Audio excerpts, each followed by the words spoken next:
మూడోసారి బీజేపీ గెలిచిన తర్వాత మొట్టమొదటిసారిగా పార్లమెంట్లో పెట్టినటువంటి కేంద్ర బడ్జెట్ ఏదైతే ఉందో అది దేశ ప్రజలకు ఉపయోగకరంగా లేనటువంటిది కనపడతా ఉన్నది.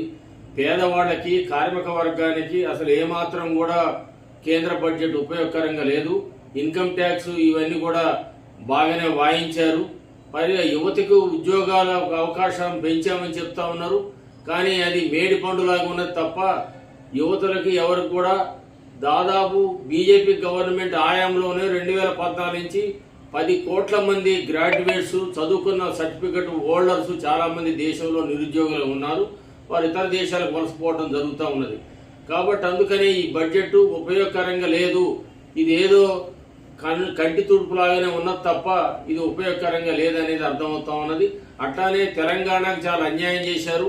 కాంగ్రెస్ గవర్నమెంట్ రాష్ట్రంలో ఉన్నదన్న ఉద్దేశంతో పక్షపాత వైఖరిగా ఏమాత్రం కూడా మరి రైల్వే కోచింగ్ ఫ్యాక్టరీకి కానీ, ఉక్కు ఫ్యాక్టరీ తెలంగాణలో కానీ ఏ విధమైనటువంటి బడ్జెట్ కేటాయించకపోవటం చాలా అన్యాయం అనేది అనిపిస్తూ ఉన్నది. అట్లాగనే సింగరేణి గురించి ఏదైతే తెలంగాణలో పెద్ద పరిశ్రమ పబ్లిక్ సెక్టర్ ఉన్నదో ఆ సింగరేణికి చాలా అన్యాయం చేశారు.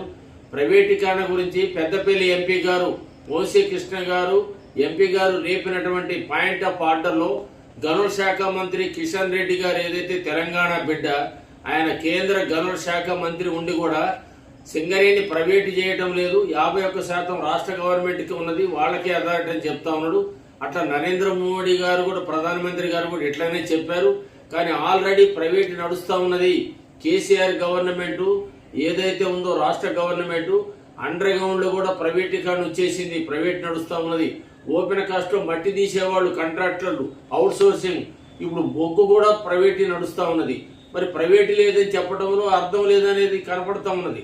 పైగా పార్లమెంటులో 2015లో ఏదైతే ఉందో ఎంఎండిఆర్ అనేటువంటి చట్టాన్ని తీసుకొచ్చిన తర్వాత అప్పుడు టీఆర్ఎస్ గవర్నమెంట్ ఎంపీలు కూడా సపోర్ట్ చేశారు ఆ చట్టాన్ని. ఆ చట్టాన్ని ఉపయోగించి ఇప్పుడు సింగరేణి కూడా బాయిలు వేలం వేయడానికి, రాబోయే బాయిలకి సిద్ధపడతా ఉన్నారు. వేలంలో పాల్గొనండి అని చెప్తా ఉన్నారు సింగరేణి.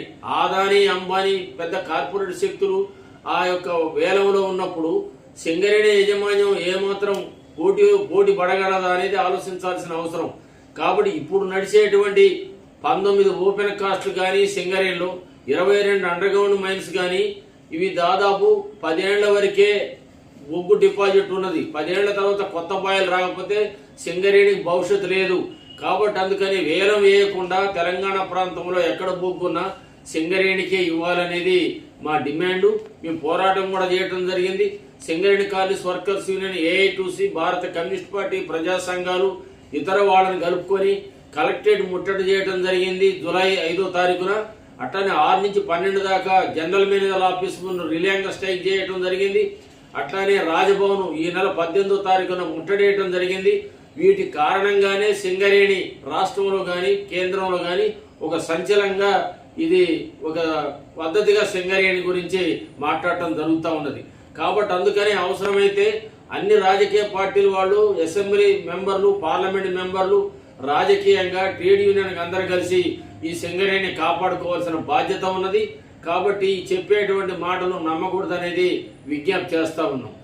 ఇక పోతే ఏంటంటే ఇప్పుడు ఉన్నటువంటి ఈ సింగరేణి కాపాడటం కోసం మరి ఏదైతే ఉందో మేము అంచెలంచెలుగా పోరాటం, ఏఐటీసీ, భారత కమ్యూనిస్ట్ పార్టీ, మా అసెంబ్లీ మెంబర్ అయినటువంటి కోననేని సాంబశివరావు గారు మా గౌరవ అధ్యక్షులు అసెంబ్లీలో కూడా పాయింట్ రేజ్ చేయడం జరుగుతూ ఉన్నది. దీన్ని కాపాడుకోవాలి, కార్మికుల హక్కుల్ని కాపాడుకోవాల్సిన బాధ్యత ఉన్నది. ఇప్పుడున్నటువంటి సింగరేణి కాంట్రాక్ట్ కార్మికులు కూడా చాలా మంది పెరిగారు. మరి అండర్ గ్రౌండ్ లో కూడా కాంట్రాక్టీకరణ వచ్చింది. మరి మణుగూరులో underground mine contract already ఇచ్చేశారు. అడ్డాల మైన్ బొగ్గు టన్నుకింత అని చెప్పి కాంట్రాక్ట్కి ఇచ్చారు. Already contract, outsourcing, opencast లో బొగ్గు తీయటం నడుస్తూనే ఉన్నది. కాబట్టి దీన్ని ఇమీడియట్ గా రద్దు చేసి పర్మనెంట్ ఎంప్లాయీస్ కి రిక్రూట్మెంట్ చేసి అవకాశం ఇవ్వాల్సినటువంటి బాధ్యత ఉన్నది. ఈ సింగరేణిలో కాంట్రాక్ట్ కార్మికులు ఉన్నారు. దానికి యాజమాన్యం మేము చేసినటువంటి పోరాటాల వల్ల కాంట్రాక్టులకు రావాల్సినటువంటి హక్కుల్ని మేము అనేక సార్లు పోరాటం చేయటం వల్ల వాళ్ళకి ఏదైతే ఉందో హెచ్ఎఫ్డి బ్యాంకు ద్వారా 30 లక్షలు ప్రమాద జీవిత బీమా కల్పించడం చాలా సంతోషదాయకం. దీనికి చైర్మన్ గారు పూనుకొని చొరవ తీసుకోవడం చాలా సంతోషం, అభినందనీయం. అదే కాకుండా ఈఎస్ఐ హాస్పిటల్ కొత్తగూడెంలో పెట్టడం, అట్లాగనే పిఎఫ్ కూడా అందరికీ రికవర్ చేయించడం చాలా సంతోషం. కాబట్టి ఇమీడియట్గా ఈ చర్యలన్నీ మేనేజ్మెంట్ చేయాలనేది సింగరేణి మేనేజ్మెంట్కి విజ్ఞప్తి చేస్తా ఉన్నాం.